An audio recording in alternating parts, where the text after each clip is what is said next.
So let's talk about money and what we mean when we say money isn't real. Because when you talk about the value of stuff, you talk about money, right? Like there's some weird examples, like some Pokemon cards that are very rare are worth hundreds of thousands of dollars, which is amazing. Like it's just a piece of cardboard and some paint. Like it must have cost like a couple cents to make. And now it's worth hundreds of thousands of dollars. Same with the NFTs, the Bored Ape Yacht Club, that project. Those are worth millions of dollars. It's amazing. It's pixels on a screen. But if you look at money, like that is solid, right? If you look at, I don't know, whatever your currency is, like euros or dollars or whatever currency you use in your country. Well, we talk about this in the same sort of vernacular where we say you can take that to the bank or it's as good as gold. And at one point, money was as good as gold. Now, not too many people know this, but at a certain point in history, all money was sort of pegged to the amount of gold that a country had. We call this the gold standard. In theory, you could take your money to the bank and exchange it for an X amount of gold. If a government wanted to make more money, wanted to print more money, well, it needed to have the gold to sort of back it up. Otherwise, you're just printing money from the sky. Wouldn't make sense, right? You could make endless money. And what happened was around World War II, countries started getting off the gold standard and they went to fiat money. And if you ask 100 people on the street, maybe 1 out of 100 will know what you mean when you say fiat money. All right, real quick, in case you have this idea of like, I gotta start the crusade and immediately ask people to help me out and go against the scourge of fiat money. If you have any questions like that, if that's a good idea or something, or any other questions about economics, making money, scaling business, or who is the best professor with the best helmet, you can always ask in the Ask Professor Arno channel. And I will answer. Usually within 24 hours, I may or may not wear the helmet. You can ask me anything in there. I'm happy to help out. Fiat, F-I-A-T money is our current system. And basically, what it means, like I'm obviously condensing the definition here, but basically fiat is like money has value because it's government issued and the government backs it up. Instead of actual gold being there, the government basically says, hey, we're printing this, trust us, it's going to be fine.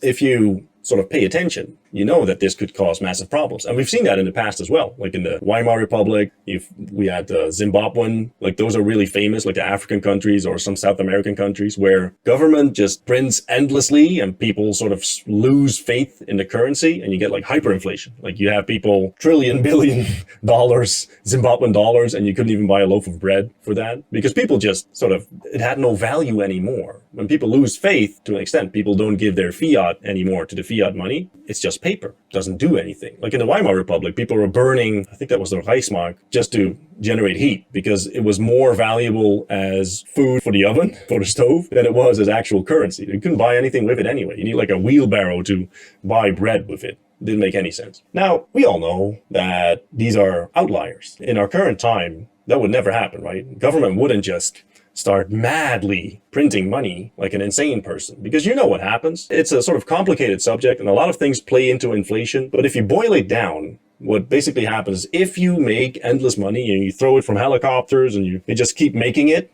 at a certain point, it starts to lose its value. That's what we mean by inflation, right? Whatever you could buy for $100 a year ago compared to $100 today, if that isn't the same, like if basically the value of your money went down, that's what inflation is. And we're going to talk about that a little bit more because it's an important concept and you need to understand that. But for now, we are in a unique situation where people are just now starting to realize this. If you close down all businesses and if you forbid people from going to work, if you just shut everything down, complete lockdown, right? And you do that for years, and then in the meantime, you also send people free money. Who would have thought that actually had consequences? So what happened now, the statistic is something like over 20% of all dollars in existence were like made in a year. The amount of money that has been created is mind-boggling. Obviously, this is going to have an effect. Everyone understands that. What they do on television and in the news, if you watch stuff about this, is they complicate it. There's many things that factor into inflation, and money printing is actually good. You don't have to worry about this. That's what you're reading if you keep up with this stuff. And I'm here to tell you,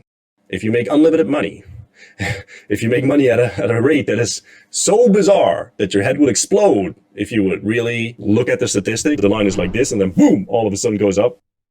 That has an effect. If you make endless money, the bill is due at a certain point. And we're just now starting to see the effect, and we're going to see way more of that in the near future. Now, in the next video, I'm going to tell you a little bit more about how debt plays into this, and how inflation really is sort of like almost a hidden tax on people that hits the lower class and the middle class worst. Like the rich people, they sort of always get out from under the bill. And we can talk about that. Mainly what I'm trying to show you and what I'm going to show you is how important it is to make sure that you get enough velocity to outpace the inflation and to sort of stay ahead of the massive wave of inflation and other economical mayhem that is about to hit us.